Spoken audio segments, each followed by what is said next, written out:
के साथ उनका विवाह हुआ। महर्षि रुरु ने अपनी आधी आयु का संकल्प लेकर के सर्प दंशन से मरी हुई प्रमदवरा को पुनः जीवित किया और उसके साथ विवाह किया।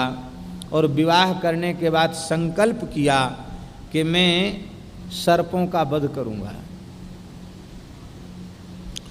तो सर्पों को मारने का निश्चय उन्होंने कर लिया और निश्चय करके वह सर्पों को मारने में प्रवृत्त हो गए कि हम सर्पों का वध करेंगे।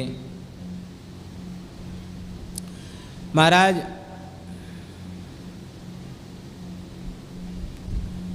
जैसे ही महर्षि रुरु किसी भी सर्प को देखते क्रोध में भर जाते और पूरी ताकत लगाकर डंडे से सर्प पर प्रहार करते।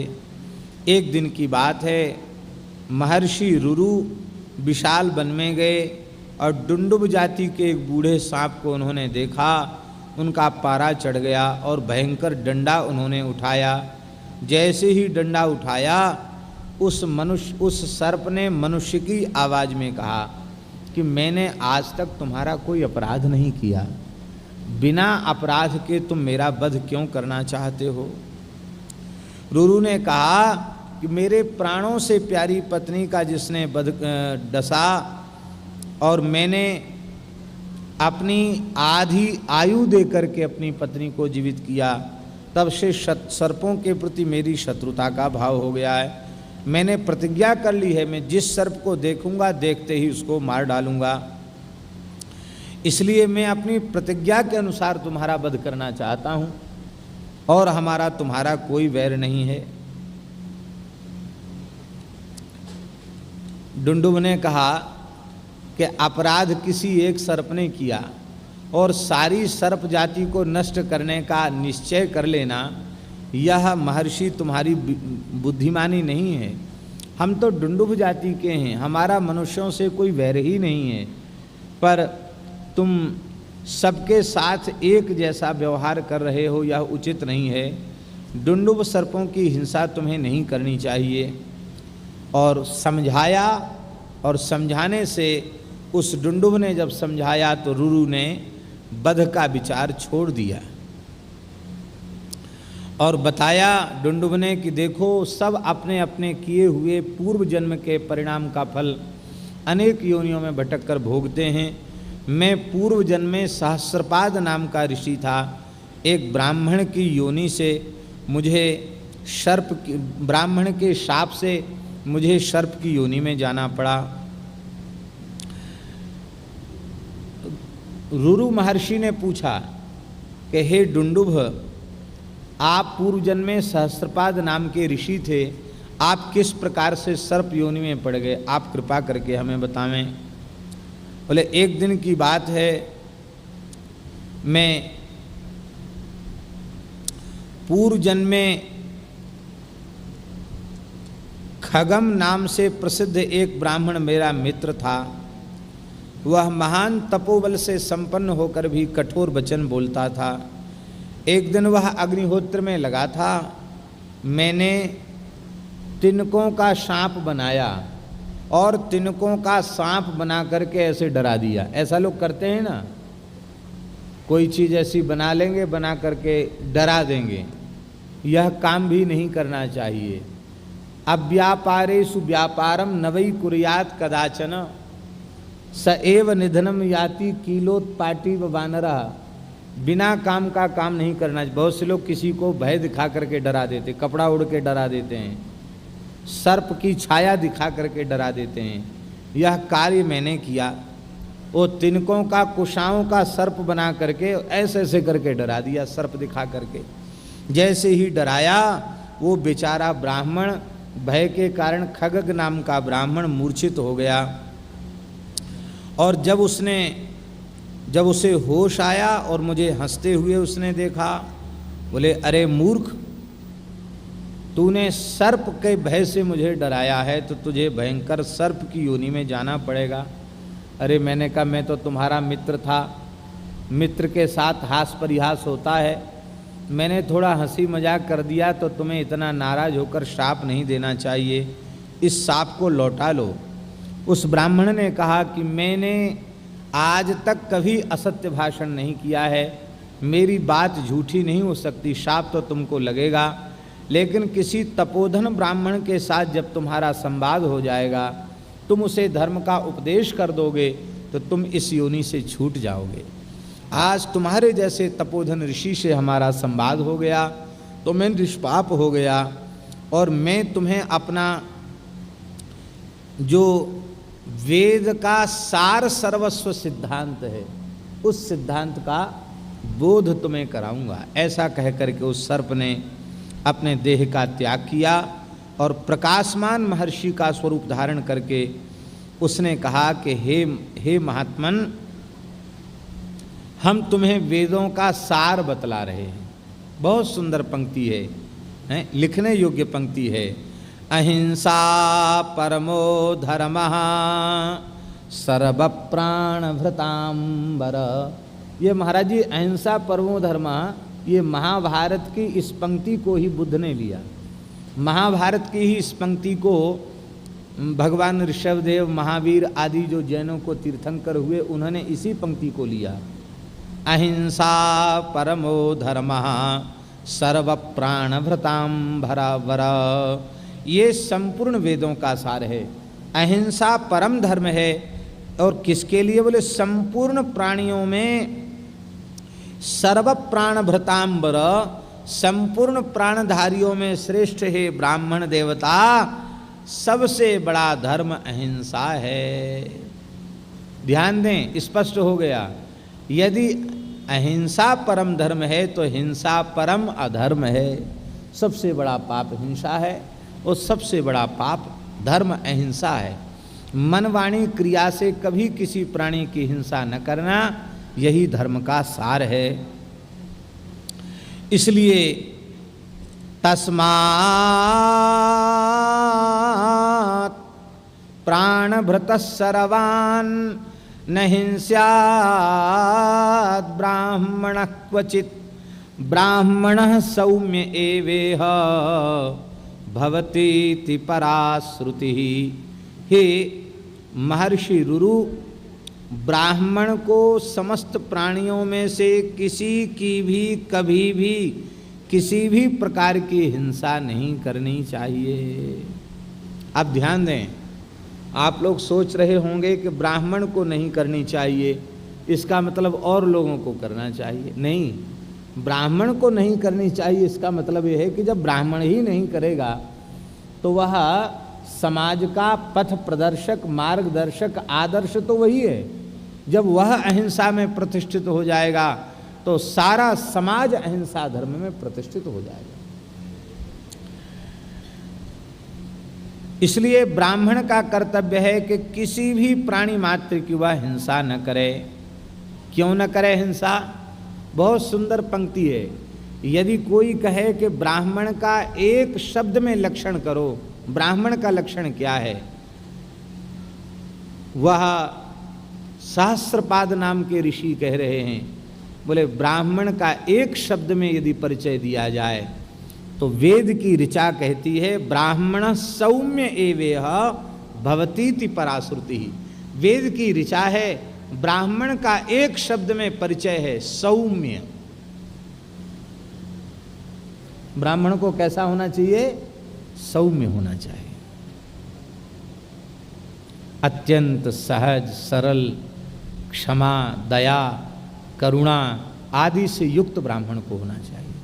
उसके चित्त में निर्दयता नहीं होनी चाहिए, कठोरता नहीं होनी चाहिए, व्यवहार में कठोरता नहीं होनी चाहिए। ब्राह्मण का एक शब्द में परिचय है, ब्राह्मण को सौम्य होना चाहिए।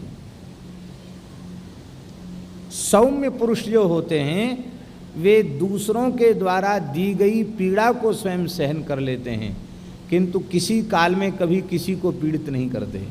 ये सौम्य पुरुष होते हैं। जैसे हम अपने पूज्य श्री गुरुदेव भगवान का स्मरण कर रहे हैं। पूज्य रेवासा महाराज जी और महाराज जी खूब जानते हैं, पूज्य श्री भक्तमाली जी महाराज।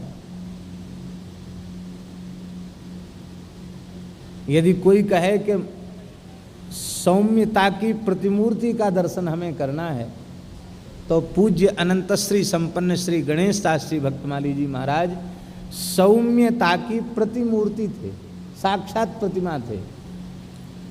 इतने सौम्य, इतने सहज, इतने सरल, यदि कोई उनका परिचय न करावे तो कोई यह समझ ही न सके कि विद्वान भी है। ये उनकी सहज सौम्यता। तो सौम्य होना ये ब्राह्मण का धर्म है, लक्षण है। सौम्य जो होगा वह किसी के अपराध को चित्त में नहीं रखेगा, किसी को दंड देने की भावना नहीं रखेगा, तो सब पर कृपा करने की भावना रखेगा। ऐसा व्यक्ति सौम्य होता है।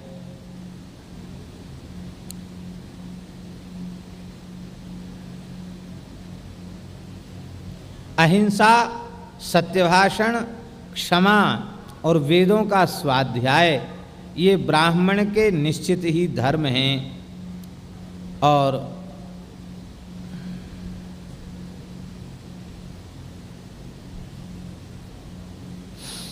दंड धारण करना, उग्रता और प्रजा पालन करना ये क्षत्रियों के धर्म हैं।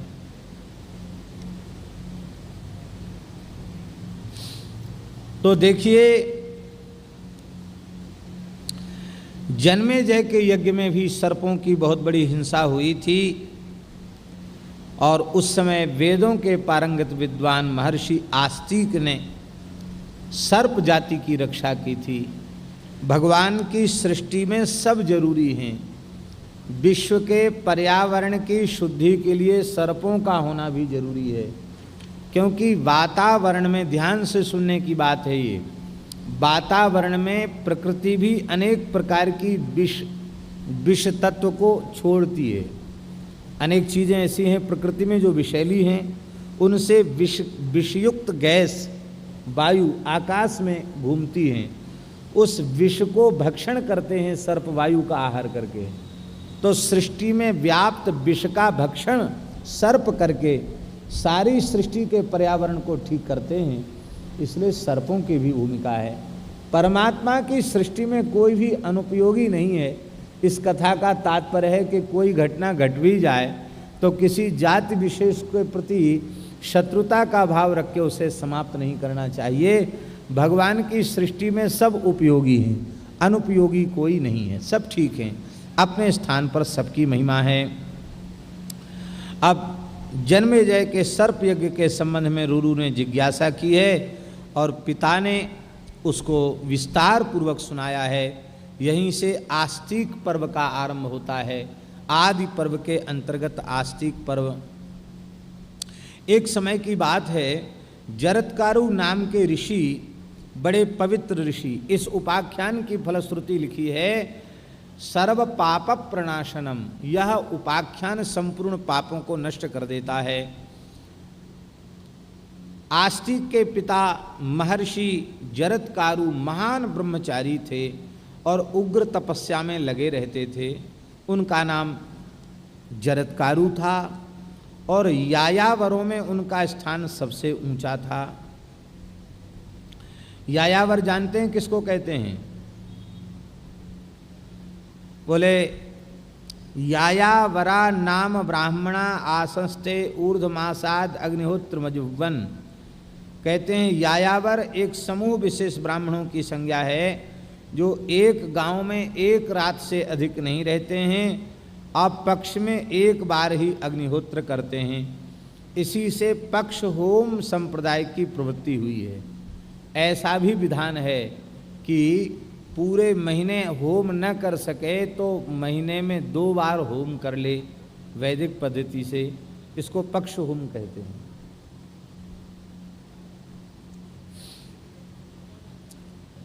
श्री अयोध्या के पूज्य स्वामी श्री विद्याभास्कर जी महाराज बड़ा निष्ठापूर्वक अग्निहोत्र करते हैं, कई घंटे उनको लगता है, लेकिन कोई शारीरिक परिस्थिति ऐसी आई कि एक बार वे अग्निहोत्र नहीं कर सके।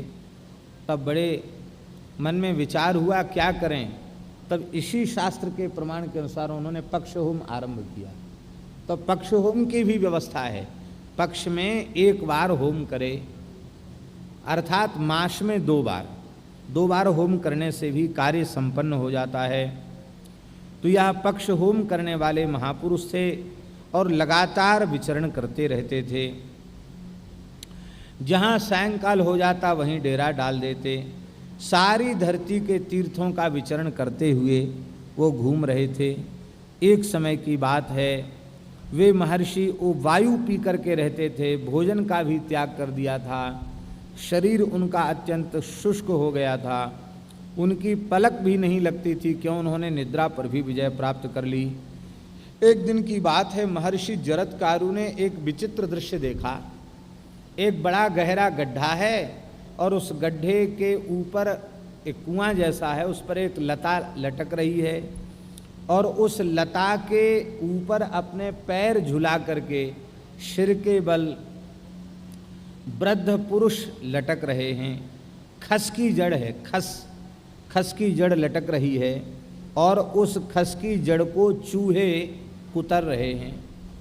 यह दृश्य देख करके उन्हें बड़ी पीड़ा हुई और उन ऋषियों ने जो नीचे सिर ऊपर पैर करके लटक रहे थे, उन्होंने जरत्कारु को कहा। जरत्कारु ने पूछा कि महाराज, आप ऐसा क्यों कष्ट पा रहे हैं? इस लता का आश्रय लेकर के इस गहरे कुएं की ओर सिर करके क्यों लटक रहे हैं? उसने कहा, उन पितरों ने कहा कि महात्मन पूछकर क्या करोगे? हमारा वंशज एक जरत्कारु नाम का ऋषि है जो अखंड तप ब्रह्मचर्य में ही विश्वास करता है। वह वंश परंपरा का उच्छेद करना चाहता है। वही हमारे वंश में एकमात्र बचा है और उसने आजीवन नैष्ठिक ब्रह्मचारी रहने का निश्चय किया है। तो जिसका गोत्र समाप्त हो जाता है, उनके पूर्वजों को इसी प्रकार से नरक में गिरना पड़ता है। ये गड्ढा और कोई नहीं है, ये नरक है और काल ही ये वंश वृक्ष की जड़ों को काट रहा है। तो जब तक हमारा वंशज जरत्कारु विवाह करके पुत्र उत्पन्न नहीं करेगा, तब तक हम लोगों का और नरक से गिरना बंद नहीं होगा। हमको नरक गिरना पड़ेगा। अब तो जरत्कारु रोने लगे, बोले आप ही हमारे पितामह, हमारे पूर्वजगण हैं और मैं ही वह अभागा जरत्कारु हूँ जिसके कारण आप लोग इतना कष्ट पा रहे हैं। तो हमारे कुल की परंपरा को बचाने के लिए तुम विवाह करो, ऐसा जरत्कारु के पूर्वजों ने आज्ञा दी। बोले हाँ ठीक है। न ही धर्म फलैस्तात न तोपो भी सुसंचितई ताम गतिम प्राप्नुवन्ति है पुत्रिणो याम भजन्ति ही। गृहस्थाश्रमी व्यक्ति को पुत्र होना आवश्यक है, संतान होना आवश्यक है और पुत्र केवल पशु पक्षियों जैसे पुत्र नहीं, धर्मशील सदाचारी पुत्र होना आवश्यक है। उसी से उनकी सद्गति होती है, इसलिए तुम विवाह करो। बोले हाँ हम विवाह तो करेंगे, लेकिन हमारी शर्तें हैं। शर्त ये है कि जैसे हमारा नाम जरत्कारु है, ऐसे ही हमारे नाम वाली कन्या मिलेगी तो मैं विवाह करूंगा। मैं भी जरत्कारु और मेरी पत्नी का भी नाम जरत्कारु ही होना चाहिए। एक शर्त मेरी ये है। दूसरी शर्त हमारी ये है कि मैं विवाह का प्रस्ताव, विवाह की बात किसी के सामने नहीं करूंगा। कन्या के पिता अथवा भाई स्वयं आकर अपनी बहन या बेटी के विवाह का प्रस्ताव हमसे करें और उसका नाम जरत्कारु हो। और जैसे हम अयाचित वृत्ति से निर्वाह करते हैं, भिक्षा मांगने नहीं जाते हैं, सहज जो आ जाता उसे ले लेते हैं, ऐसे ही भिक्षा के रूप में बिना मांगे जांचे सहज ही वह कन्या मुझे प्राप्त होनी चाहिए। तब मैं शास्त्रीय विधि से उसका पाणी ग्रहण करके तब विवाह करूंगा।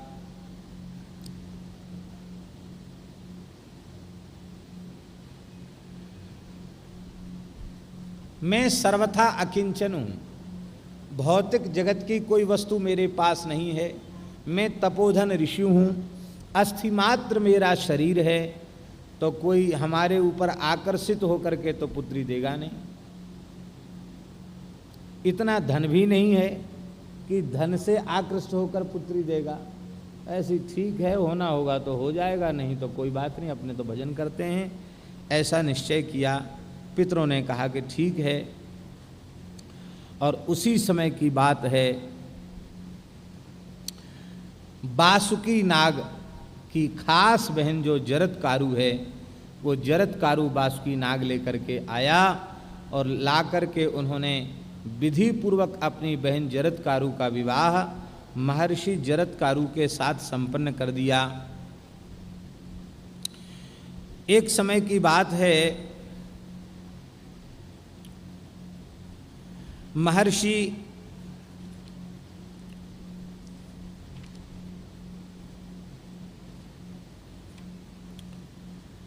जरत्कारु तप से कृश हो चुके थे। कृश तो थे ही, थोड़े श्रमित हो गए तो वह अपनी पत्नी के ही अंक में सिर रखकर शयन करने लगे। उसी समय सूर्य अस्ताचल को जाने वाले थे। उनकी धर्मपत्नी ने अपने मन में विचार किया, जरत्कारु ने, कहीं मेरे पति के धर्म का लोप न हो जाए, इसके लिए उन्होंने कहा कि आज मुझे इन्हें जगा देना ही श्रेष्ठ है। तो बड़ी मधुर वाणी में कहा कि स्वामिन, सायं संध्या का समय हो रहा है, आप उठकर स्नान करें, सायंकाल संध्या करें।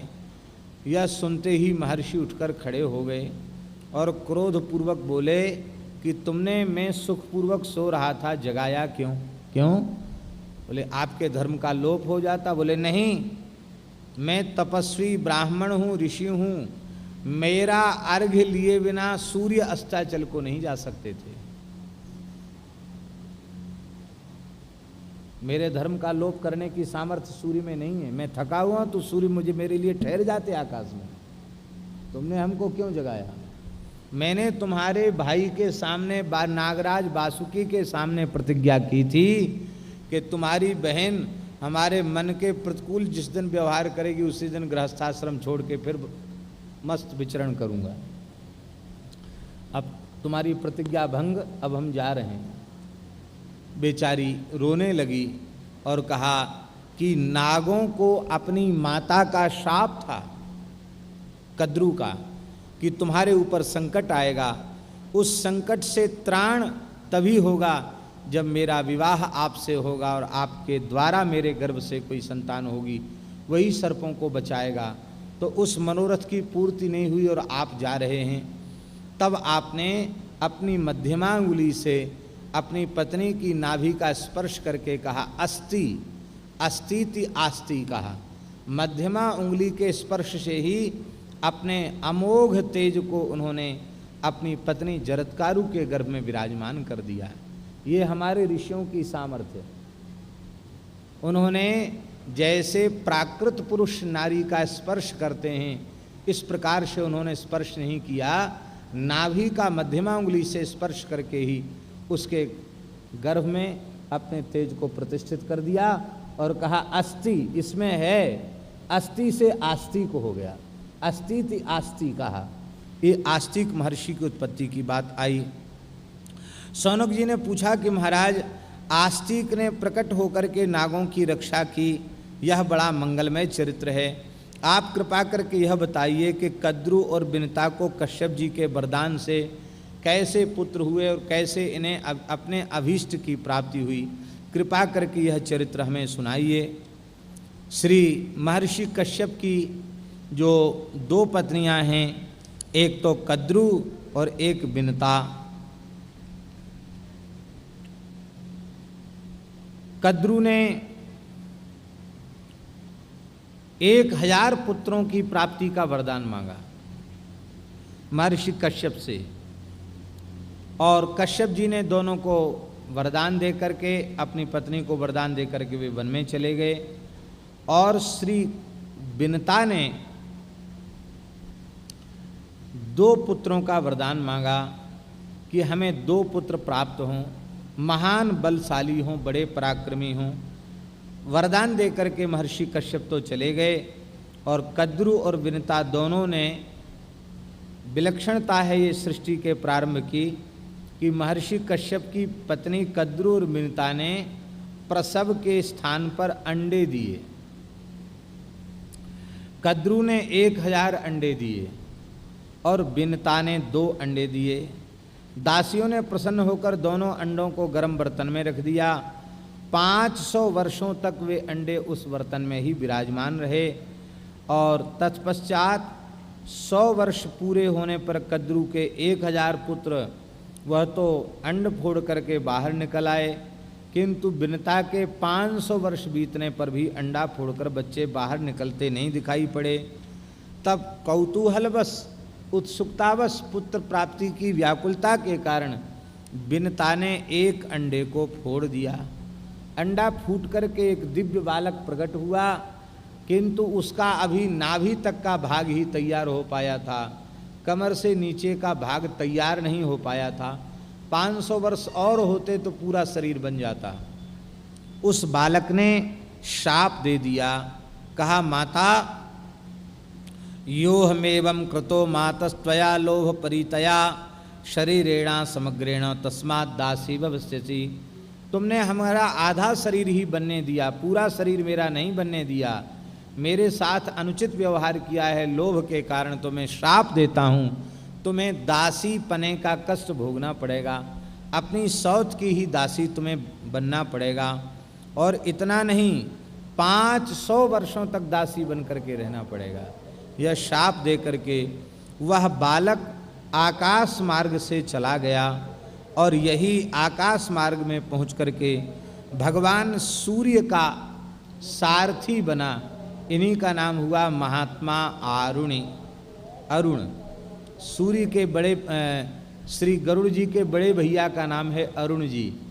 ये पंगु हैं, नीचे का भाग इनका कमज़ोर है, लेकिन सूर्य नारायण के ड्राइवर, सूर्य नारायण के सारथी अरुण ही हैं। बोलो श्री अरुण जी महाराज की जय। कहते सूर्योदय के पहले सबसे पहले लालिमा दिखाई पड़ती है। ये लालिमा क्या है? ये विनता नंदन अरुण का तेज ही लाल लाल दिखाई पड़ता है, जिसको अरुणोदय कहा जाता है। फिर सूर्य के प्रकाश में अरुण का तेज लुप्त हो जाता है और सूर्य का ही प्रकाश दिखाई देने लग जाता है। ये अरुणोदय की चर्चा हुई। इधर एक दिन की बात है,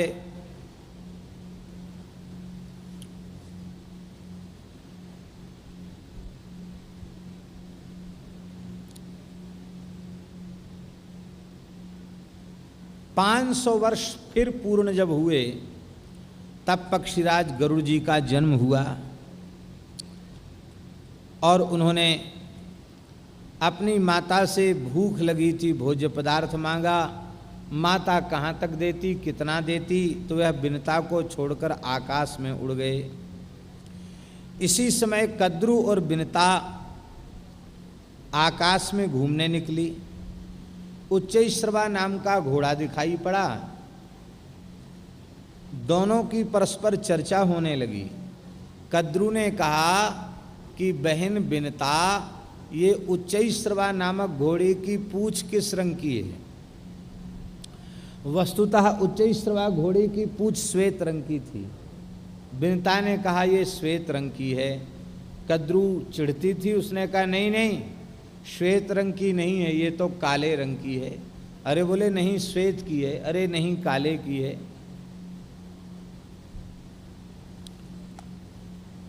बोले तो ठीक है, आज तो रात हो गई, संध्या हो गई, कल फिर हम लोग देखने आएंगे।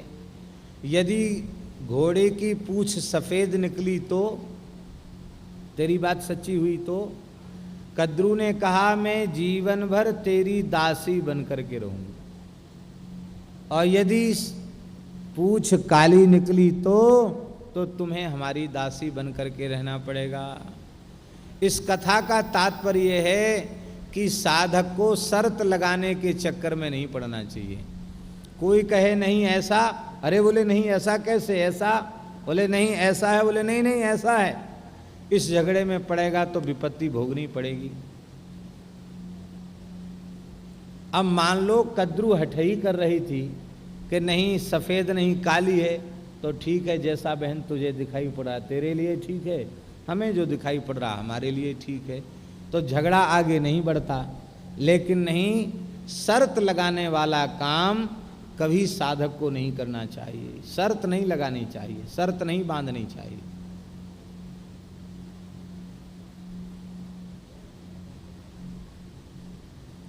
प्रायः अज्ञानी प्राणी ही शर्त लगाने का काम करते हैं, ज्ञानवान मनुष्य शर्त नहीं लगाते।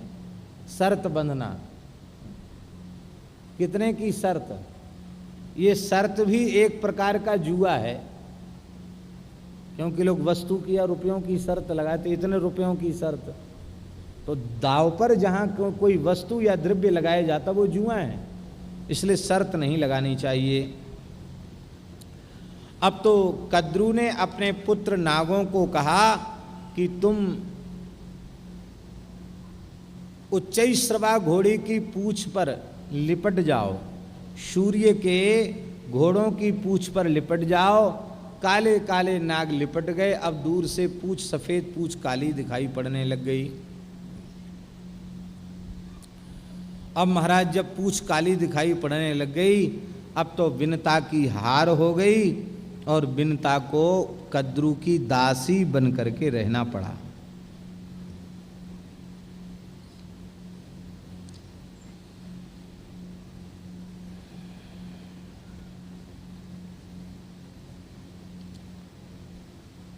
यह उच्चैश्रवा घोड़ा जिसकी पूंछ को देख करके दोनों ने शर्त लगाई थी, ये उच्चैश्रवा घोड़ा समुद्र मंथन से प्रकट हुआ था।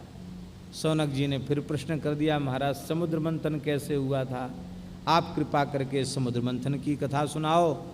तो देवता और दैत्यों ने मिलकर कैसे समुद्र मंथन किया, इसकी कथा विस्तार पूर्वक सुनाई गई है। और मंदराचल की मथानी बनाई गई, बासुकी नाग की रस्सी बनाई गई और महाराज समुद्र के तट पर ले जा कर के और इसको मथने का विचार किया गया। जल ने भी कहा कि एक हिस्सा हमको भी, समुद्र ने कहा हमको मिलना चाहिए। भगवान ने कच्छप रूप धारण करके पीठ को पर्वत के नीचे लगा दिया और कहा कि हम स्वयं इसको नीचे नहीं जाने देंगे। इस प्रकार से भयंकर बासुकी नाग सर्प की रस्सी बना करके और मंथन आरंभ हुआ।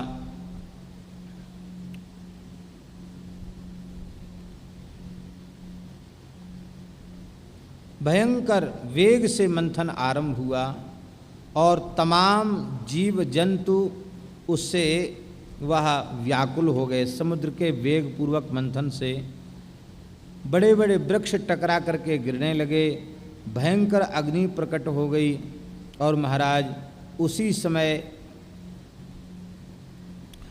तेषाम अमृत वीर्याणाम रसानाम पयसैव च अमरत्वम सुरा जगुहु कांचनस्य च निस्रवात।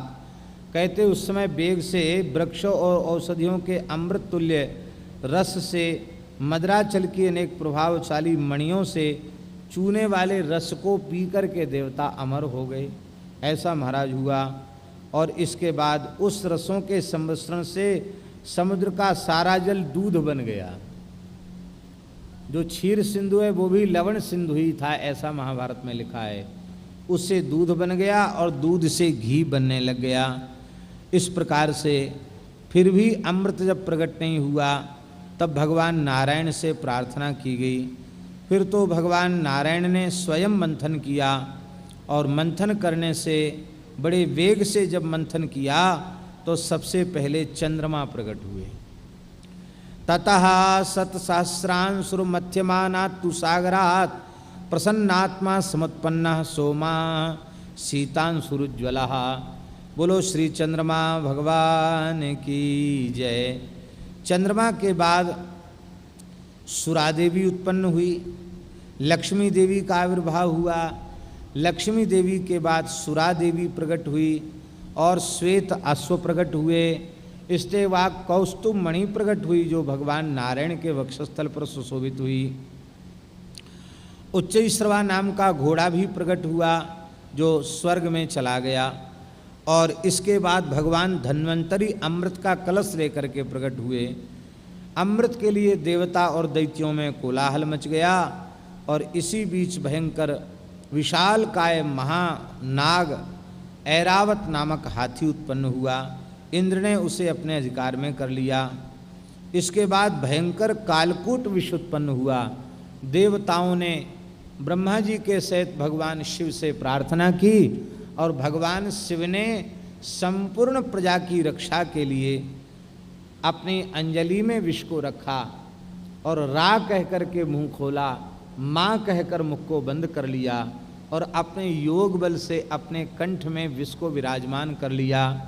नाम प्रभाव जान शिवनी को, कालकूट फल दीन अमी को, दधार भगवान कंठे, मंत्र मूर्तिर्महेश्वरः, तदा प्रभृति देवस्तु नीलकंठ इति श्रुति। उसके बाद से भगवान स्वयं शंकर जी जो मंत्र मूर्ति हैं, महेश्वर हैं, उनका कंठ नीला पड़ गया। भगवान नीलकंठ के नाम से विख्यात हो गए।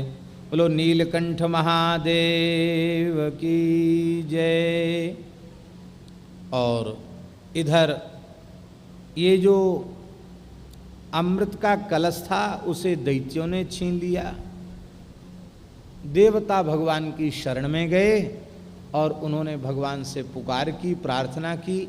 भगवान स्वयं मोहिनी रूप धारण करके आ गए और मोहिनी रूप धारण करके भगवान ने देवताओं को अमृत पिलाया और असुरों को अमृत पान से वंचित किया। अलग अलग पंक्ति में देवता और दैत्यों को बिठा दिया और भगवान अमृत परोस रहे थे देवताओं की ओर और अपनी मंद मुस्कान और तिरछी चितवन से देख रहे थे दैत्यों की ओर। दैत्य कह रहे थे कि देखो ये मोहिनी देवी भले ही अमृत पिला रही हो देवताओं को, पर इसका प्रेम उनमें नहीं है, इसका प्रेम तो हम में है।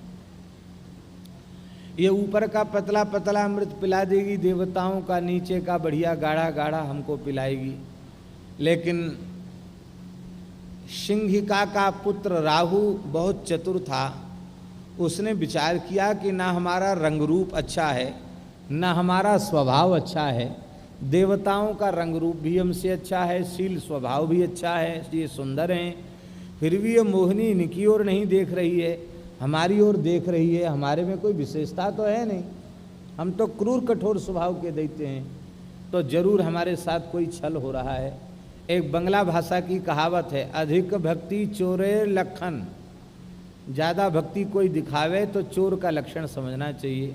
वो चतुर था, वो तुरंत जो है सूर्य और चंद्र के मध्य जाकर बैठ गया।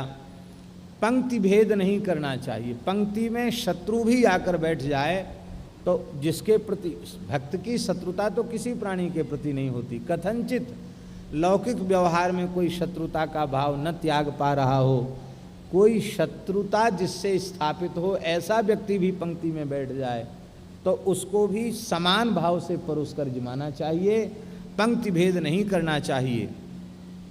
जो पंक्ति भेद करता है वह एक आँख वाला हो जाता है। पंक्ति भेदे न काणत्वम, पंक्ति भेद से काणत्व प्राप्त हो जाता है। इसलिए पंक्ति भेद नहीं करना चाहिए। या तो इस जन्म में अथवा जन्मांतर में पंक्ति भेद वाला पाप करने से काणत्व प्राप्त होता है। भगवान नारायण सहज सर्वज्ञ हैं, जानते हैं कि ये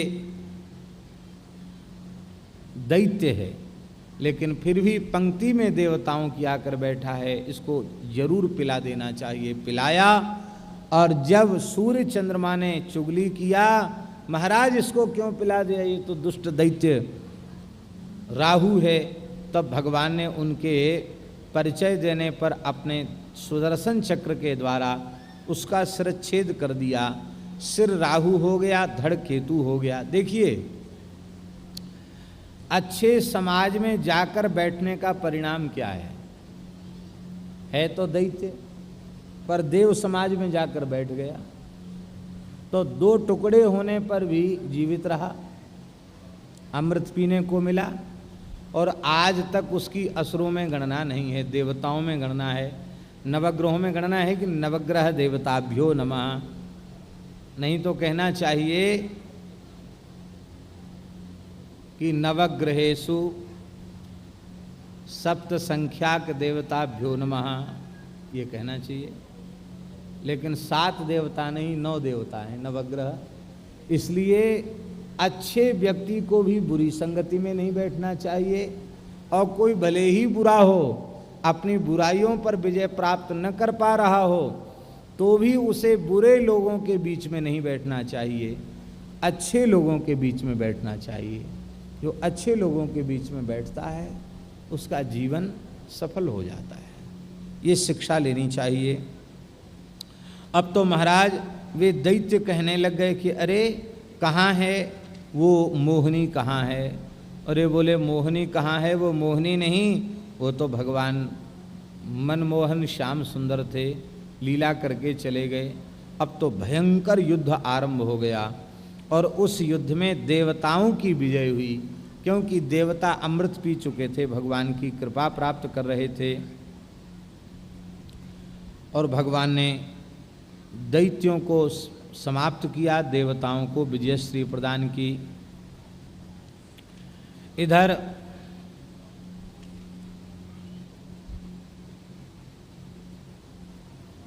यह अमृत देवलोक में जाकर के प्रतिष्ठित हुआ, और इधर श्री कद्रू जी और विनिता जी, इनकी जो शर्त लगी थी, इस शर्त के अनुसार विनिता को दासी बन करके 500 वर्ष व्यतीत करने पड़े।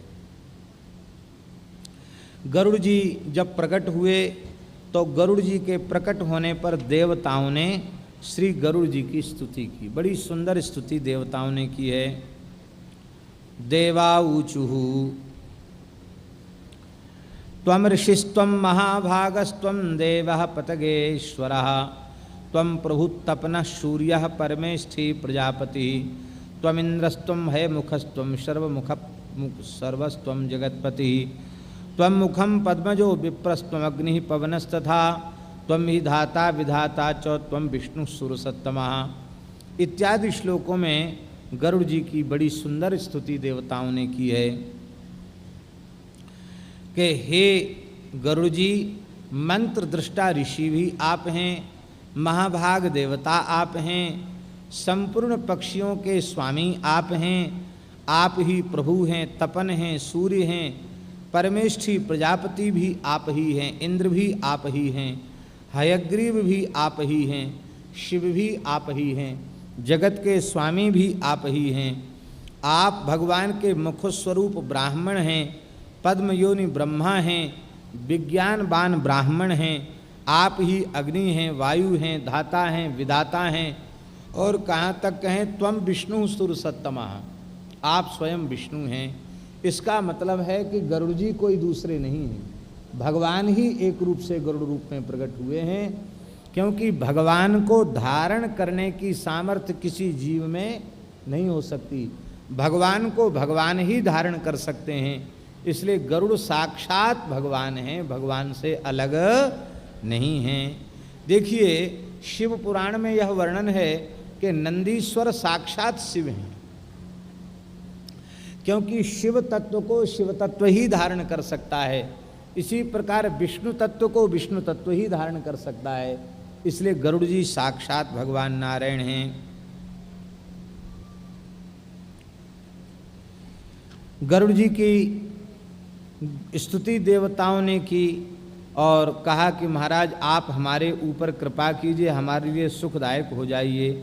उस समय गरुड़ जी ने अपने तेज को समेट लिया, नहीं तो महाराज इनके तेज को सृष्टि में कोई भी सहन करने में समर्थ नहीं था।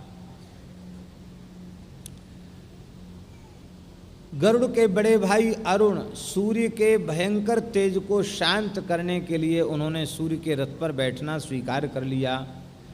सूर्य के ताप से एक समय की बात है, कद्रू के पुत्र सर्प मूर्छित हो गए और उनकी माता ने, कद्रू ने इंद्र की स्तुति की, इंद्र ने वर्षा करके सर्पों को स्वस्थ किया, उन्हें प्रसन्न किया। रमणक द्वीप का बड़ा सुंदर वर्णन है और इस रमणक द्वीप में संपूर्ण नाग निवास करते हैं। नागों का लोक ही रमणक द्वीप है, वहाँ निवास करते हैं। वहाँ विनता को दासी भाव से कद्रू की सेवा में रहना पड़ता था और स्वयं गरुड़ जी को भी दासी पुत्र के जैसा व्यवहार उनके साथ किया जाता था। उन्हें भी बड़ी सेवा करनी पड़ती थी, उन्हें तिरस्कार सहन करना पड़ता था।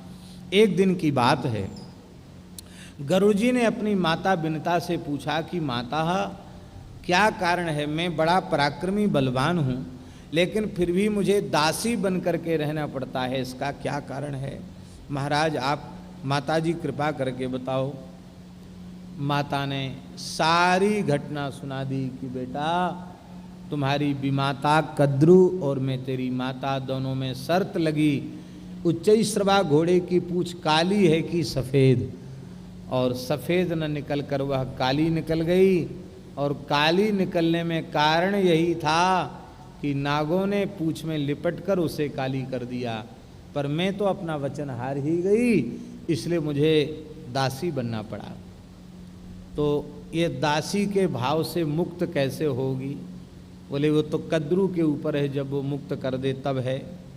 तब कद्रू से पूछा, कद्रू ने कहा कि ठीक है, दासी भाव से मुक्त हो सकती हो, हमारे पुत्रों के लिए अमृत ले आओ स्वर्ग से और हमारे पुत्रों को अमृत पिला दो तो तुम्हारी माता को और तुमको हम दासी भाव से मुक्त कर देंगे। श्री गरुड़ जी अपनी माता की आज्ञा लेकर के अमृत लेने चल पड़े। इन्होंने कहा माँ मैं इतना बड़ा कार्य करने के लिए जा रहा हूँ, अब तक मेरा पेट तो भरे ही नहीं, भूखे काम होता नहीं, तो पहले ये बताओ हमारी खुराक क्या होगी, हमारा भोजन क्या होगा। विनता ने कहा कि समुद्र के बीच में एक टापू है जिसमें हजारों निषाद रहते हैं, वे अधर्मी हैं।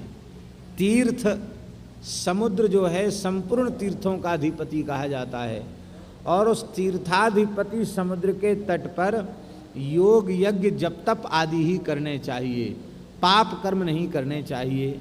आज तो बड़े दुख की बात है महाराज जी, समुद्र के जितने तट हैं वे सब भोग विलास के स्थान हो गए, वो तपस्या के स्थान नहीं रहे, भोग विलास के स्थान हो गए। यह शास्त्र में वर्जित है क्योंकि समुद्र संपूर्ण तीर्थों का अधिपति है। तो समुद्र के टापू पर वे निषाद रहते हैं और वे सब के सब अशुद्ध खान पान वाले हैं, अशुद्ध आचरण वाले हैं, स्वेच्छाचारी और पाप परायण हैं। तो उनके पाप कर्म से समुद्र निरंतर दुखी रहता है। तो समुद्र देवता के दुख को दूर करना, वो टापू पर जितने निषाद हैं उनका तुम भक्षण कर लेना, ये उनको आज्ञा दे दी और इसके बाद तुम अमृत ले आओ। पर बेटा एक बात ध्यान रखना, नचते ब्राह्मणम हंतुम कार्या बुद्धि कथंचन अवध्य सर्वभूतानां ब्राह्मणो ह्यनलोपमः। पर बेटा ध्यान रखना, ब्राह्मण का वध किसी भी स्थिति में तुम्हारे द्वारा न हो जाए, क्योंकि ब्राह्मण अवध्य है, जलती हुई अग्नि के समान है। बहुत ध्यान से सुने, एक महात्मा ने ऋषिकेश में कहा था, स्मरण में होगा, उन्होंने कहा भैया अग्नि तो अग्नि है, अरे भाई हवन की अग्नि ना हो, चिता की अग्नि हो तो हवन की अग्नि ही जलाएगी, चिता की अग्नि नहीं जलाएगी, ऐसा तो नहीं है। हवन की अग्नि भी जला देती है, चिता की अग्नि भी जला देती है। तो जो नाम मात्र का ब्राह्मण है वो चिता की अग्नि के समान है, लेकिन उस ब्राह्मण का भी तिरस्कार सारे पुण्यों का नाश कर देता है। और जो पवित्र आचरण वाले विप्र धर्म में प्रतिष्ठित ब्राह्मण हैं वे तो हवन की अग्नि के समान हैं, वे तो सदा आदर के पात्र ही हैं, पूजा के पात्र हैं ही। अग्निरर को विषम शास्त्रम विप्रो भवति कोपितः गुरुर्हि सर्वभूतानां ब्राह्मणः परिकीर्तितः। लिखने योग्य पंक्ति है, गुरुर्हि सर्वभूतानां ब्राह्मणः परिकीर्तितः, संपूर्ण प्राणियों का गुरु ब्राह्मण है। कुपित हुआ ब्राह्मण अग्नि, सूर्य और विष और शस्त्र इनसे भी भयंकर होता है। ब्राह्मण को समस्त प्राणियों का गुरु कहा गया है, इसलिए ब्राह्मण अत्यंत आदरणीय है। तुम्हें क्रोध भी आ जाए तो भी ब्राह्मण की हिंसा नहीं करना। सते तात न हंतव्य संक्रुद्धे नापि सर्वथा, इसलिए बेटा उसका वध नहीं करना। ब्राह्मणानाम अभिद्रोह न कर्तव्य कथंचन, नहिएव मग्निर्नादित्यो भस्म कुर्यात् तदा नघ। कहते ब्राह्मण से द्रोह मत करना। क्रोध आने पर भी अपराधी को जिस प्रकार से ब्राह्मण जलाकर भस्म कर देता है, अग्नि और सूर्य भी इस प्रकार से जलाकर भस्म नहीं करता। ब्राह्मण के चिन्हों से, लक्षणों से तुम ब्राह्मण को पहचान लेना और उसका वध नहीं करना, क्योंकि भूतानाम अग्रभूर विप्रो वर्णश्रेष्ठः पिता गुरु। यह ब्राह्मण समस्त प्राणियों में अग्रज है, सब वर्णों में श्रेष्ठ है, इसलिए सबके पिता के तुल्य है और गुरु के तुल्य है। अब गरुड़ जी ने कहा कि माताजी आपने ब्राह्मणों की बड़ी महिमा गाई है, सो आप कृपा करके स्वयं ब्राह्मण का लक्षण और बता दो।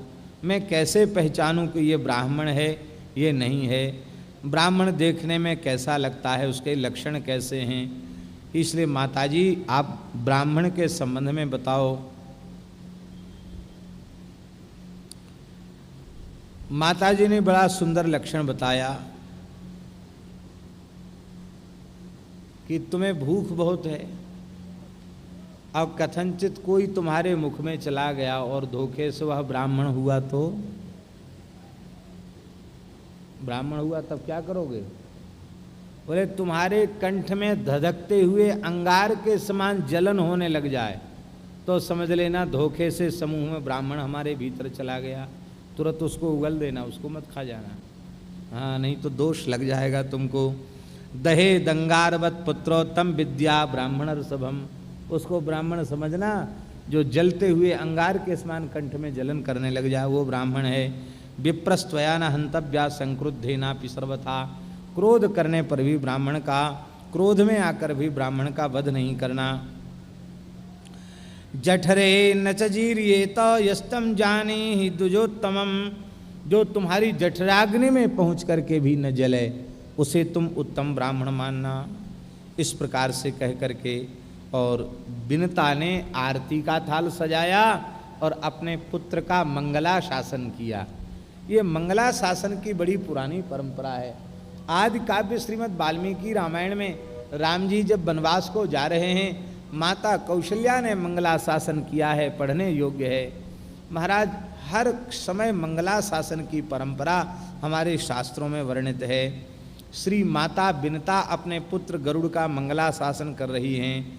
पक्षौते मारुतः पातु चंद्र सूर्यौ च पृष्ठतः शिरश्च पातु बन्निष्ठे बसवः सर्वतस्तनुम अहंचते सदा पुत्रो शांति स्वस्ति परायणा। ये पुत्र अग्निदेव तुम्हारे मस्तक की रक्षा करें, वसुगण तुम्हारे सारे शरीर की रक्षा करें और मैं तुम्हारे लिए अनुष्ठान करती रहूँगी, जप करती रहूँगी, तुम्हारा सब प्रकार से कुशल हो और तुम्हारा मार्ग विघ्न रहित हो और तुम्हारे कार्य सिद्धि हो। अरिष्टम ब्रजपंथानम पुत्र कार्यार्थ सिद्ध है। इस प्रकार से जिसकी माता अपने पुत्र की सेवा से प्रसन्न होकर अपने पुत्र का मंगला शासन करती हो, आशीर्वाद देकर कहीं भेजती हो, उस बालक का कहीं भी अनिष्ट नहीं हो सकता। उस बालक का तो निश्चित ही उसका कल्याण होना, इसमें कोई संदेह नहीं है। बोलो भक्तवत्सल भगवान की जय। श्री गरुड़ जी महाराज वहाँ से चल पड़े। बड़े वेग से गरुड़ जी महाराज चले और जैसा कि माता जी ने कहा था, समुद्र के टापू पर पहुँच करके एक निषादों का भक्षण किया। उसी समय एक ब्राह्मण भी भार्या के सहित गरुड़ जी के कंठ में चला गया। जैसे ही गरुड़ जी के कंठ में चला गया, धधकते हुए अंगार के समान वह जलन करने लग गया। तब गरुड़ ने उस ब्राह्मण से कहा कि द्विजश्रेष्ठ अभी मेरा मुंह खुला हुआ है, जल्दी बाहर निकल जाओ, क्योंकि मेरी माताजी ने कह दिया कि ब्राह्मण सदा अवध्य हैं। तब उस ब्राह्मण ने कहा, देखो वह उत्तम ब्राह्मण नहीं था, वो एक प्रकार से कर्म शून्य ब्राह्मण था। समुद्र के टापू में बस गया और निषाद जाति की स्त्री से ही उसने विवाह कर लिया। अनाचाररत वृषली स्वामी, उसने निषाद जाति की स्त्री से ही उसने विवाह कर लिया।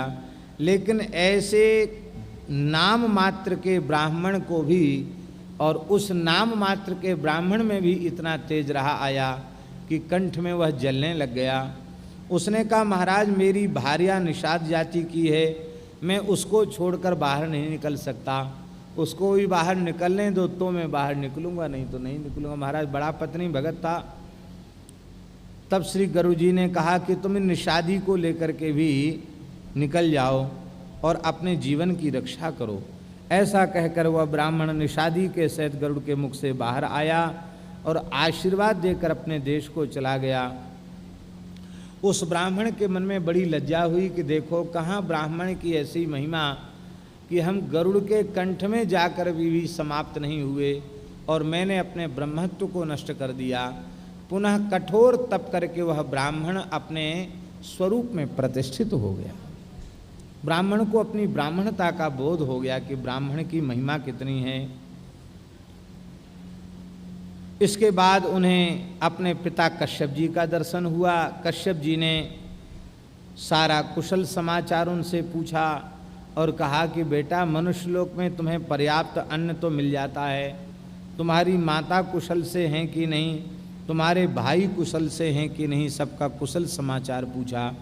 गुरुजी ने सारा समाचार बताया और कहा कि एक बार तो मेरी निषादों के भक्षण से तृप्ति हो गई है, लेकिन अभी मुझे दोबारा भूख लगेगी, उसकी व्यवस्था और आप कर दीजिए, हम क्या पा कर के रहेंगे। कश्यप जी ने कहा कि देखो यह महान पुण्यदायक सरोवर जो देवलोक में विख्यात है, ये सामने ही सरोवर है। इस सरोवर में एक हाथी नीचे को मुंह किए सदा सूंड से पकड़कर एक कछुए को खींचता है। ये कछुआ पूर्व जन्म में उसका बड़ा भाई था। ये हाथी कछुआ दोनों भाई भाई है पूर्व जन्म के। पूर्व जन्म से ही इनका परस्पर वैर चल रहा है। विभावसु नाम से प्रसिद्ध ऋषि थे, बड़े क्रोधी थे। उनके भाई का नाम था सुप्रतीक। अपने धन को बड़े भाई के साथ एक जगह नहीं रखना चाहते थे और सुप्रतीक बार बार धन के बंटवारे का आग्रह करते थे। एक दिन बड़े भाई विभावसु ने सुप्रतीक से कहा कि तुम धन के बंटवारा की इच्छा रखते हो तो इसलिए हम शाप देते हैं, तुम हाथी की योनि को प्राप्त हो जाओ। कहा तुम कछुए के समान दबा करके धन को बैठे हो, तुम भी कछुआ बन जाओ। तो एक हाथी बन गया, एक कछुआ बन गया। दोनों को इस प्रकार से इस शाप में पड़े हजारों वर्ष व्यतीत हो गए हैं। इसलिए ये दोनों मुक्त तब होंगे जब तुम इनका भक्षण करोगे, तब ये मुक्त होंगे। अब तो महाराज ये गरुड़ जी महाराज ने उस कछुए को और उस हाथी को पंजे में पकड़ लिया। बहुत विशाल का ये हाथी और कछुआ थे, इनको पंजे में दबाकर उड़ने लगे। अब कहाँ बैठकर ये उसका भक्षण करें, ऐसा विचार किया तो एक विशाल सालमली वृक्ष की शाखा पर बैठे। उस शाखा पर 60,000 बालखिल ऋषि तप कर रहे थे। आपने जैसे इस वृक्ष पर बैठे शाखा टूटकर गिरने लगी, तब आपने ऋषियों से प्रार्थना की आप शाखा छोड़कर चले जाइए। ऋषि शाखा छोड़ करके चले गए और श्री गरुड़ जी ने उस का भक्षण करके अपनी क्षुधा को शांत किया। यहीं इनका नाम गरुड़ पड़ा। गरुड़ शब्द की व्युत्पत्ति महाभारत में लिखी है। गुरुम भारम समासाद्यो डीन एष विहंगमा गरुड़स्तु खग श्रेष्ठ तस्मात् पन्नग भोजना गुरुम भारम गुरुम आदाय उड्डीन इति गरुड़ा। गुरुम भारम, बहुत बड़े भार को लेकर भी उड़ सकते हैं। गुरुम भारम उड्डीन उड्डीनः इति गरुड़ा, जो बहुत बड़े से बड़े भार को लेकर उड़ सकते हैं, इनका नाम गरुड़ है। बोलो श्री गरुड़ जी महाराज की जय। इस प्रकार से उन्होंने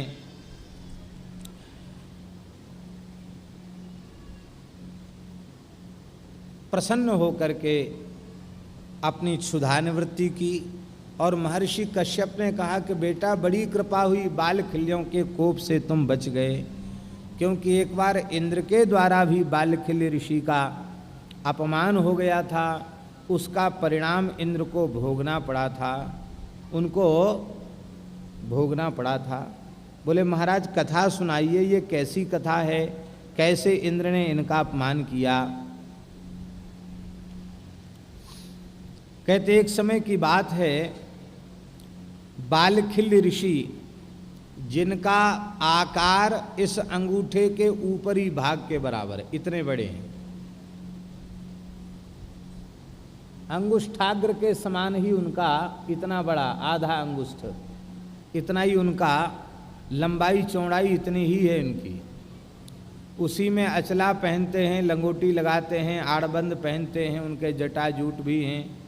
कैसे लगते होंगे आप विचार करो, कितने सुंदर लगते होंगे। उनकी संख्या है 60,000। बड़े ब्रह्म तेज से संपन्न महात्मा हैं, बड़े तेजस्वी हैं।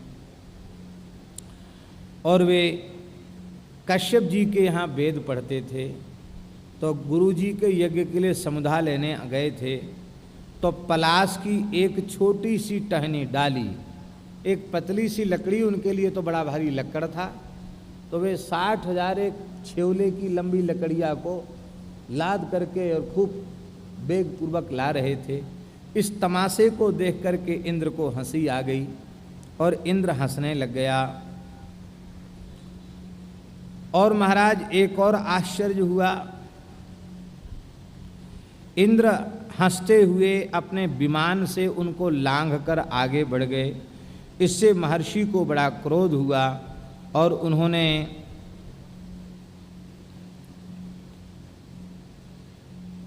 संकल्प किया कि यह इंद्र ब्राह्मणों की हंसी उड़ाता है, यह इंद्र पद पर बैठे रहने लायक नहीं है, इसलिए मैं मंत्रों से आहुति देकर एक नए इंद्र की सृष्टि करूंगा और नया इसको बदल दूंगा। ये इंद्र ठीक नहीं है। जो शौर्य और वीर में इस इंद्र से 100 गुना बड़ा होगा, ऐसा इंद्र प्रकट करूंगा। यह सुनकर के इंद्र को बहुत संताप हुआ, कश्यप जी की शरण में गए और कश्यप जी ने जो है सत्यवादी महर्षि बालखिल्यों ने ऐसी यह कर कर कश्यप जी ने उनको समझाया कि हे तपोधन ऋषियों, आपने जो संकल्प किया है इंद्र को बदल देने का, उसे आप लोग छोड़ दीजिए, क्योंकि ब्रह्मा जी की आज्ञा से यह इंद्र बनाए गए हैं। आप लोग दूसरा इंद्र मत बनाइए, इससे ब्रह्मा जी की बात झूठी हो जाएगी। यह इंद्र आपकी शरण में आए हैं, आपके पास भिक्षुक बनकर आए हैं। प्रसादः क्रीताम अस्य देवराजस्य याचितः, इनके ऊपर आप कृपा कीजिए। तब बालखिल्यों ने कहा यह अनुष्ठान इंद्र के लिए हुआ और आपका यज्ञ समारोह संतान के लिए अभीष्ट था, इसलिए इस यज्ञ फल का कर्म आप ही स्वीकार करें। इस प्रकार से उन्होंने उसको समर्पित कर दिया।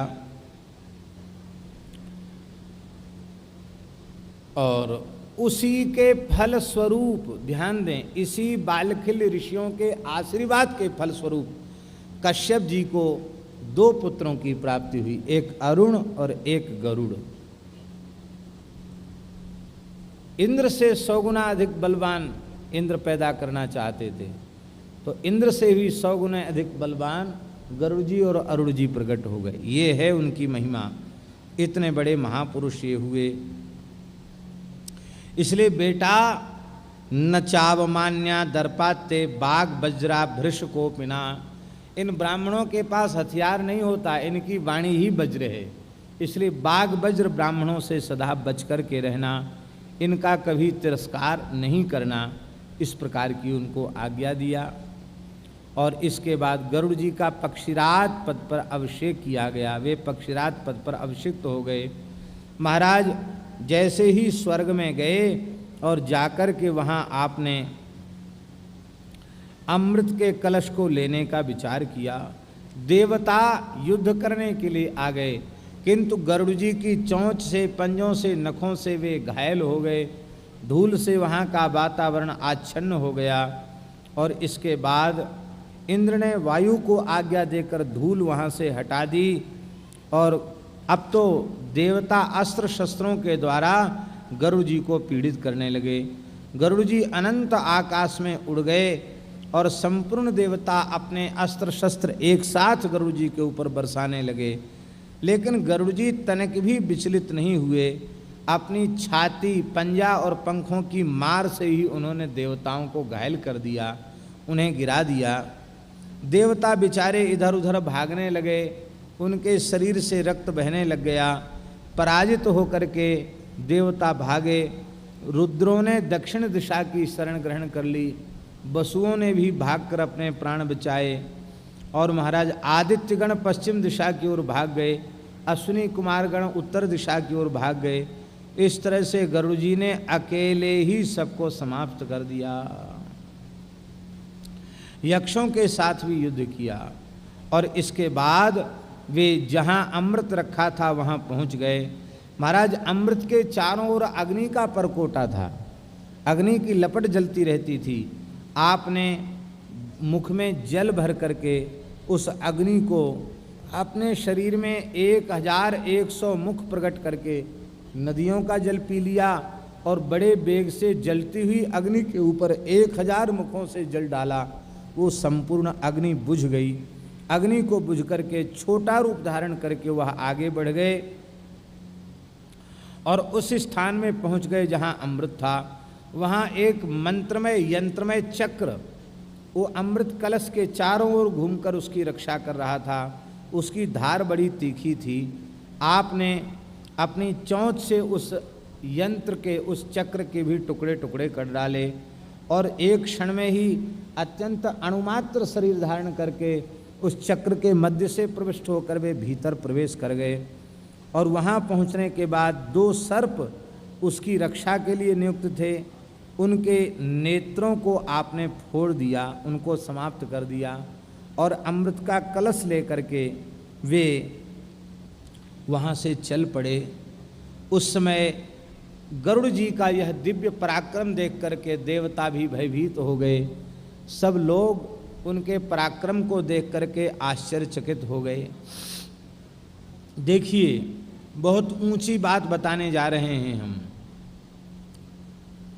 इतने अमूल्य अमृत को इतने परिक्रम और पुरुषार्थ के द्वारा उन्होंने प्राप्त किया, तो स्वाभाविक था पहले खुद थोड़ा सा पी लेना चाहिए था। लेकिन गरुड़ जी इतने निर्लोभ कि उन्होंने अमृत की एक बूंद भी नहीं पी। लोभ पाश जेहि गर न बंधाया, सो नर तुम समान रघुराया। लोभ पाश,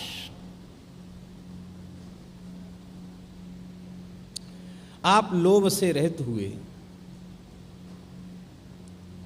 ध्यान दें, बहुत ऊंची बात।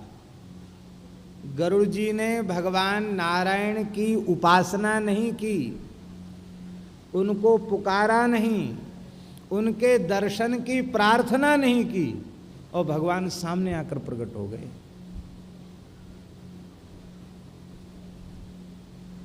विचार की बात है।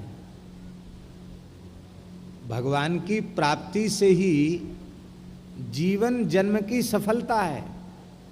और गरुड़ जी चाहे नहीं, कोई साधना नहीं की, कोई उपासना नहीं की और भगवान बिना बुलाए गरुड़ जी के सामने चतुर्भुज रूप में प्रकट हो गए। और अपनी ओर से भगवान ने गरुड़ जी से संवाद किया, बातचीत की। क्या कारण था? कारण स्पष्ट है, गरुड़ जी की निर्लोभता से भगवान रीझ गए। ऐसा लोभ रहित कोई व्यक्ति हो तो भगवान की प्राप्ति उससे सहज हो जाएगी। पृथ्वी के जो 7 खंभे हैं जिन पर ये पृथ्वी टिकी है, गोभी विप्रैश्च वेदैश्च सतीभि सत्यवादवी अलुब्धैः दानशीलैश्च सप्तभिर्धार्यते मही। इन 7 खंभों में एक खंभा लोभ रहित पुरुष है। दूसरी विशेष बात, गरुड़ जी की मातृभक्ति। गरुड़ जी अपनी माता के बड़े भारी भक्त हैं, तो भगवान ने यह दिखाया कि जो लोभ रहित पुरुष होगा, जो अपनी माता का भक्त होगा, माता की आज्ञा का पालन करेगा, माता को कभी भी दुखी नहीं करेगा, ऐसा जो जातक है उसके बिना भजन साधना के भी मैं उस पर प्रसन्न हो जाऊंगा, मैं उसे सहज दर्शन प्रदान करूंगा। यह भगवान ने मानो भाव व्यक्त किया, प्रकट किया। इसलिए भगवान प्रकट हो गए। विष्णुना च तदाकाशे वैनितेयस्य मेवान् तस्य नारायणः तुष्टस्तेना लौल्येन कर्मणा। यह श्लोक की पंक्ति लिखने के योग्य है। तस्य नारायणः तुष्टः तेन अलौल्येन कर्मणा, तेन अलौल्येन कर्मणा नारायणः तुष्टः। ध्यान से सुने, जो लौल्य का त्याग कर देता है उस पर भगवान प्रसन्न हो जाते हैं। लौल्य माने होता लालच, पदार्थों को भोगने की तृष्णा, इसका जो त्याग कर देता उस पर भगवान प्रसन्न हो जाते हैं। बहुत से लोग ऐसे होते, बढ़िया कपड़ा देखा उनके मन में आ जाते, कपड़ा हमको मिलना चाहिए। बढ़िया आभूषण देखा, ये आभूषण हमको मिलना चाहिए। बढ़िया सुंदर खट्टे मीठे चरपरे पदार्थ देखे तो उनके मुंह में पानी आ जाता है, चाहे भली तबीयत बिगड़ जाए, पर नहीं, तृष्णापूर्वक वे खा जाना चाहते हैं। ऐसी जिनकी भोगों को भोगने की, पदार्थों को भोगने की लोलुपता जिनके भीतर होती है, ऐसे लोगों पर भगवान जल्दी प्रसन्न नहीं होते हैं। जो लौल्य का त्याग करता है, लालच का त्याग करता है, उस पर भगवान प्रसन्न होते हैं। गरुड़ जी ने लौल्य का, लालच का त्याग किया, इसलिए वे प्रसन्न हो गए। लोलुपता, ध्यान दें, लोलुपता का मूल कारण है अविवेक। विवेक किसी मनुष्य को हो जाए तो उसके भीतर लोलुपता नहीं रहेगी। विवेक नहीं होता है तो लोलुपता बनी रहती है। भगवान के भक्त वैराग्यवान होते हैं, संसार के सभी पदार्थों को भीतर से नाशवान समझते हैं, इसलिए किसी उत्तम से उत्तम पदार्थ को पाने की, भोगने की इच्छा उनके भीतर नहीं रह जाती है। और ऐसे जो जीव होते हैं उनके ऊपर भगवान सहज प्रसन्न हो जाते हैं। भगवान ने प्रसन्न होकर के कहा कि हे गरुड़, मैं तुम्हारी निर्लोभता से, तुम्हारी अलोलुपता से और तुम्हारी मातृभक्ति से मैं अत्यंत प्रसन्न हूँ, तुम्हें वरदान देना चाहता हूँ। तो श्री गरुड़ जी ने कहा कि भगवान, अपनी ध्वजा में आप मुझे स्थान दीजिए, आपका नाम मेरे नाम से हो जाए। भगवान गरुड़ध्वज हो गए। बोलो गरुड़ध्वज भगवान की जय। और इसके बाद भगवान प्रसन्न हुए, बोले तुमको हम अपनी ध्वजा पर स्थान तो दे ही रहे हैं, किंतु हे गरुड़ जी, हम बहुत प्रसन्न हैं और वरदान मांग लो। बोले महाराज, हम आपकी कृपा से अजर अमर हो जाएं, बिना अमृत पिए ही हम अजर अमर हो जाएं। अजर अमर क्यों होना चाहते? बोले सदा सर्वदा आपकी सेवा में रहें, इसलिए हम अजर अमर होना चाहते हैं। अब तो वे प्रसन्न हो गए। और फिर इसके बाद गरुड़ जी ने भगवान विष्णु से कहा कि हे प्रभु, आपने मुझे अपना सखा बनाया है। भगवान ने दास नहीं बनाया गुरु जी को। कहा तुम इतने बलवान हो कि तुमसे हमारा हाथ मिलाने का मन कर रहा है, तुम हमारे मित्र बन जाओ। गरुड़ जी बोले ठीक है महाराज, आप जिसमें राजी हो, चाहो दास बना लो, चाहे सखा बना लो, जो आपकी इच्छा हो। तो आपने अपने मित्र को वरदान दिए हैं, तो मैं भी तो अपने मित्र को वरदान दे सकता हूँ। गरुड़ जी बोले जब सख्य का भाव है तो मैं भी आपको कुछ दे सकता हूँ। तो आपके जो मन में रुचे वो वरदान आप हमसे मांग लीजिए। भगवान गरुड़ जी के इस निश्चल भाव पर रीझ गए और भगवान ने कहा कि ध्वजम चक्रे भगवान उपरि स्थास्यसीति तम एवमस्तुति तम देवम उक्त्वा नारायण खगा बव्राज तरसा वेगाद वायुम स्पर्धन महाजगा तम ब्रजंतम खगश्रेष्ठम वज्रेणेन्द्रुभ्यताड़यत हरंतमृतम रोषाद गरुड़म पक्षिणाम्बरम। कहते उस समय श्री गरुड़ जी महाराज वह ध्वजा के ऊपर आकर के बैठ गए। श्री ठाकुर जी ने कहा कि हे गरुड़ जी, कि हम भी आपसे वरदान मांगते हैं। आप कहते आप हमसे वरदान मांग लो, तो हम भी आपसे वरदान मांग रहे हैं। तम बब्रे वाहनम विष्णु गरुत्मंतम महाबलम। बोले हमारे पास कोई सवारी की बढ़िया व्यवस्था नहीं है, तुम्हारे जैसे बलवान को मैं अपना वाहन बनाना चाहता हूँ। बोले ठीक है, हम तो आपकी ध्वजा बनना चाहते थे, आपने हमको ध्वजा भी बना दिया और हम आपके वाहन भी बन गए। बड़े प्रसन्न हुए। गरुड़ जी जब वहाँ से उड़े तो इंद्र ने अमृत कलश की रक्षा के लिए गरुड़ जी के ऊपर वज्र का प्रहार किया। उस समय वज्र से आहत होकर के भी श्री गरुड़ जी ने इंद्र से कहा कि देवराज, जिनकी हड्डी से यह वज्र बना है उन महर्षि का सम्मान मैं अवश्य करूँगा। यह वज्र भी मेरा कुछ नहीं बिगड़ सकता है, लेकिन यदि वज्र का मैं आदर नहीं करूँगा तो महर्षि दधीची का तिरस्कार हो जाएगा। इसलिए एक ब्राह्मण का ऋषि का तिरस्कार से बचने के लिए मैं इस वज्र के प्रहार को एक पंख पर स्वीकार करता हूँ और एक पंखे का, अपने पंखों में से एक छोटा सा पंखा उसका त्याग कर देता हूँ। तो वज्र के सम्मान में आपने एक पंखे का त्याग कर दिया और उसी के आधार पर इनका नाम गरुड़ नामकरण हुआ। यह दूसरी व्युत्पत्ति गरुड़ शब्द की है। तदुत्सृष्टम अभिप्रेक्ष तस्य परिणमनोत्तमम हृष्टानि सर्वभूतानि नाम चक्रो गरुत्मता। ऐसा इनका नाम हुआ। इंद्र ने कहा कि हे पक्षीराज, हमारा वज्र भी निष्फल हो गया, इसलिए निश्चित आप भगवत स्वरूप हैं, भगवत विभूति हैं। आपके पंख स्वर्णमय हो जाएं, आप स्वर्ण पंख हो जाएं, ऐसा इंद्र ने आपको वर प्रदान किया। और इंद्र ने कहा कि हे पक्षीराज, मैं आपके बल को जानना चाहता हूँ और आपके साथ मैत्री संबंध भी चाहता हूँ। ऐसी मैत्री चाहता हूँ कि हमारी तुम्हारी मित्रता कभी कम न हो, मित्रता सदा बढ़ती रहे, ऐसी मित्रता चाहता हूँ।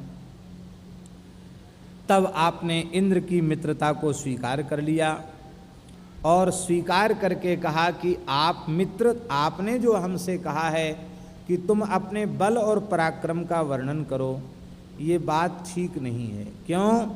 क्योंकि कामम नैतत् प्रशंसन्ति संतः स्वबल संस्तवम गुण संकीर्तनम चापि स्वयमेव शतक्रतो।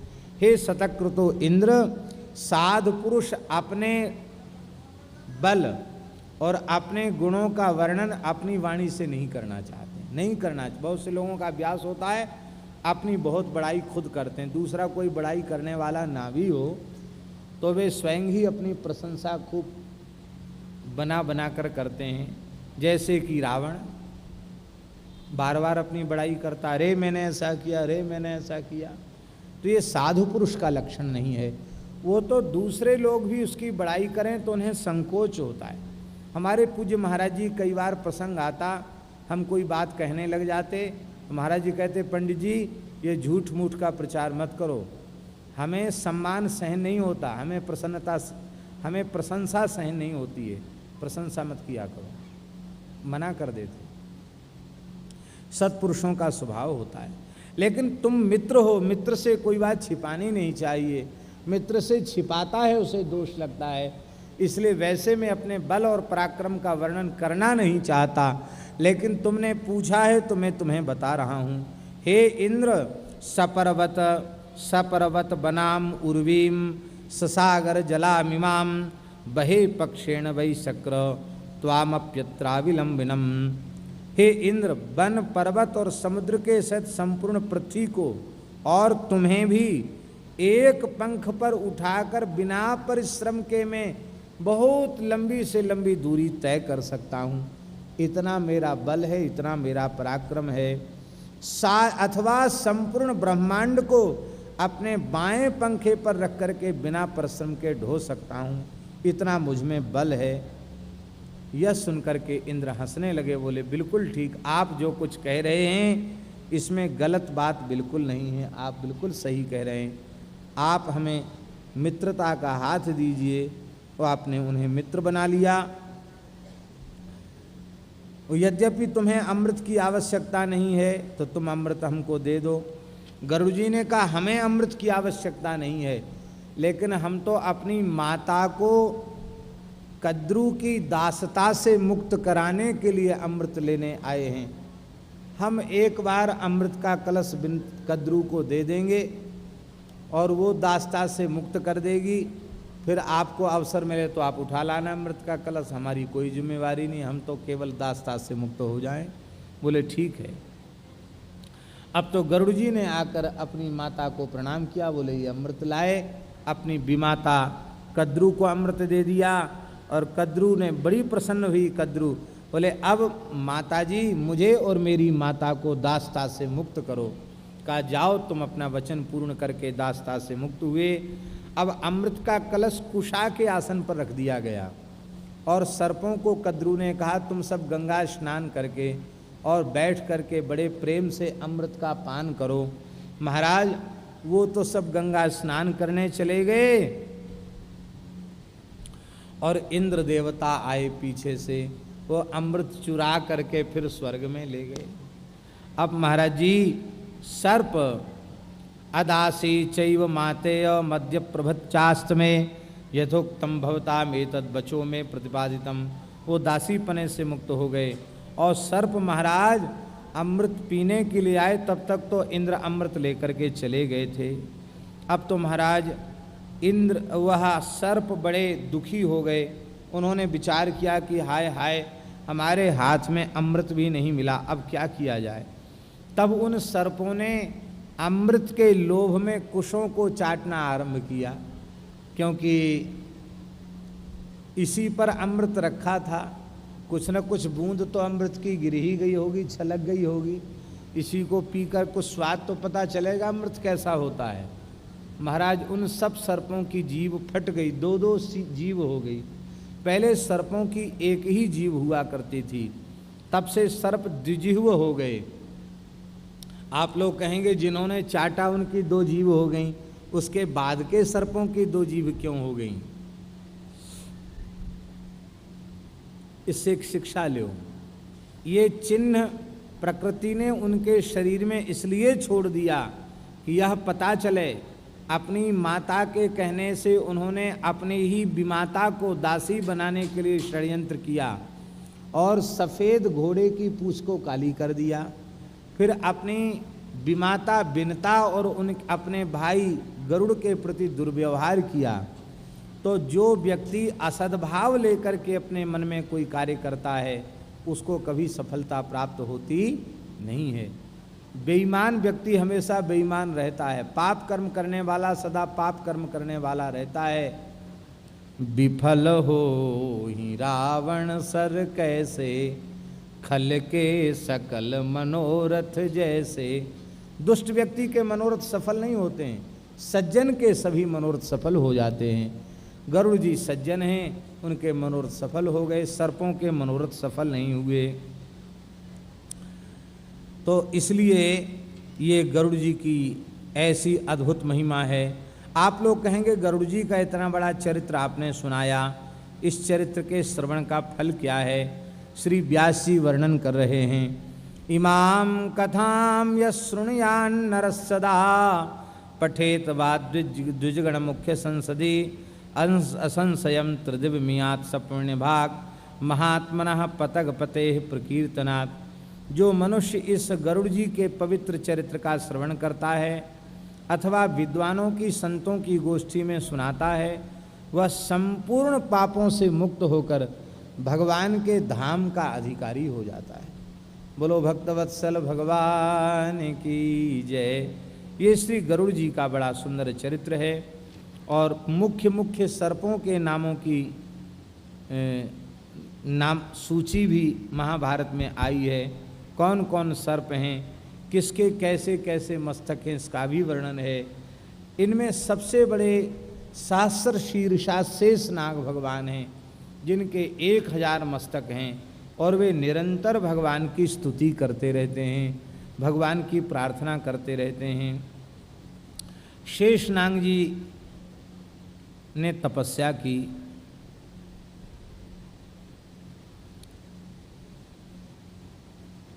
और तप करके उन्होंने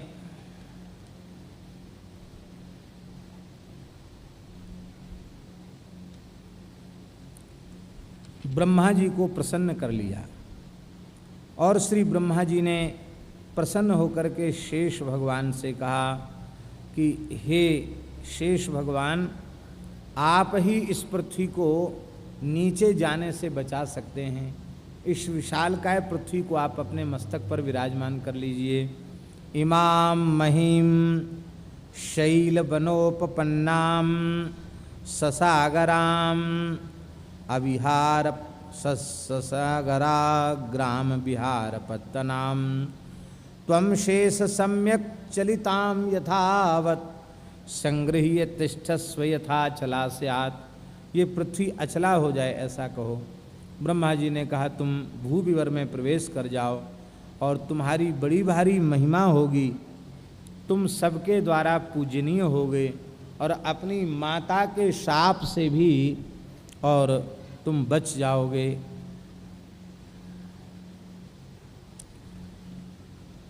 माता कद्रू ने नागों को शाप दिया था कि तुम सब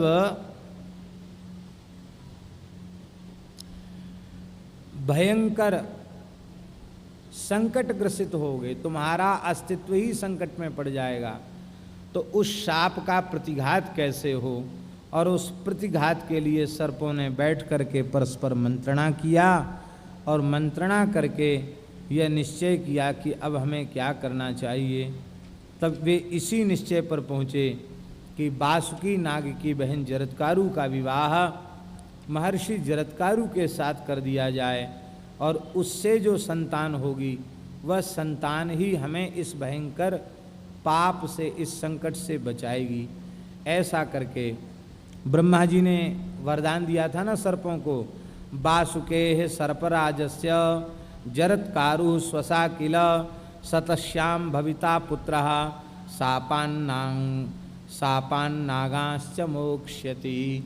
जरत्कारु की गर्भ से जो पुत्र होगा वह नागों को सर्पों के भय से, वह सर्पों को जो है मुक्त कर देगा, नागों को शाप के भय से मुक्त कर देगा। तो जरत्कारु को अपनी बहन अर्पित कर दिया। जरत्कारु ने कठोर तपस्या किया और तपस्या करके जरत्कारु को सिद्धि प्राप्त हुई। जरत्कारु से उनका विवाह हुआ। इधर राजर्षि परीक्षित के उपाख्यान का भी यहाँ वर्णन है। राजर्षि परीक्षित ने 3 अश्वमेध यज्ञ किए। देवताओं ने प्रत्यक्ष प्रकट होकर यज्ञों में भाग ग्रहण किया और कली के ऊपर उन्होंने निग्रह किया। एक दिन की बात है, वे शिकार खेलने के ब्याज से जंगल में गए और उन्होंने शमीक नाम के ऋषि के गले में मृत सर्प को लपेट दिया। और जब मृत सर्प को लपेट करके ये चले आए, उस समय कृष नामक ऋषि बालक ने इनके अयोनिज पुत्र श्रृंगी को उत्तेजित किया। कहा तुम्हारे पिता के गले में सर्प डाल दिया है और तुम यहाँ खेल रहे हो कौशिकी नदी में।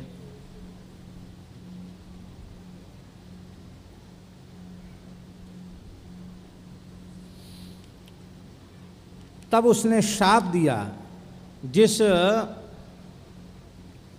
दुष्ट ने मेरे निष्पाप पिता के गले में सर्प लपेटा है, तक्षक नाग के डसने से उसकी मृत्यु हो जाएगी। श्राप दे दिया। महाराज श्राप दे करके वह रोने लग गया। महर्षि शमीक की समाधि खुल गई और उन्होंने सर्प को निकाल कर फेंक दिया। स्नान किया, यज्ञोपवीत परिवर्तन किया और परिवर्तन करने के बाद कहा कि बेटा, तुमने जो एक महान भक्त राजर्षि निष्पाप राजा परीक्षित को श्राप दिया है, यह तुमने बड़ा अनुचित कार्य किया है, अपने ब्रह्म तेज का दुरुपयोग किया है। यह श्राप पाने योग्य वह राजर्षि नहीं थे। समीक ने कहा, क्षंतव्यम पुत्र धर्मो ही हतो हंतिन संशया, यदि राजा न संरक्षित पीड़ा न परमा भवेत। कहते यदि राजा का संरक्षण न हो तो सारी प्रजा पीड़ित हो जाती है, अराजकता फैल जाती है। इसलिए किसी भी अवस्था में राजा का तिरस्कार नहीं करना चाहिए, राजा की रक्षा करनी चाहिए। और इस प्रकार का धर्मात्मा राजा अब सृष्टि में दूसरा उपलब्ध नहीं होगा। परीक्षित के जैसे परीक्षित हैं, परीक्षित की कोटि का राजा द्वारा अब तक के इतिहास में कोई पैदा नहीं हुआ, ऐसा राजा कोई दूसरा नहीं होगा। ये तो प्रपितामह के समान हमारी, जैसे इनके प्रपितामह युधिष्ठिर हमारी रक्षा करते थे, ऐसे ही ये भी हमारी रक्षा करते हैं। राजा के न रहने से अराजकता फैलती है और वो सारा पाप किसके सिर पे जाएगा। इसलिए राजा प्रतिष्ठितो धर्मो धर्मात् स्वर्गः प्रतिष्ठितः, राज्ञो यज्ञ क्रिया सर्वा यज्ञात् देवाः प्रतिष्ठिताः। राजा से धर्म की स्थापना होती है, धर्म से स्वर्गलोक की प्रतिष्ठा होती है, राजा से ही संपूर्ण यज्ञ कर्मों की प्रतिष्ठा होती है और यज्ञों से देवताओं की प्रतिष्ठा होती है। पर ये धर्मात्मा राजा की बात है, धर्म निरपेक्ष राजा की बात नहीं है, धर्म निरपेक्ष अधर्म सापेक्ष राजा की बात नहीं है। ये राजाओं की महिमा का गायन किया गया है।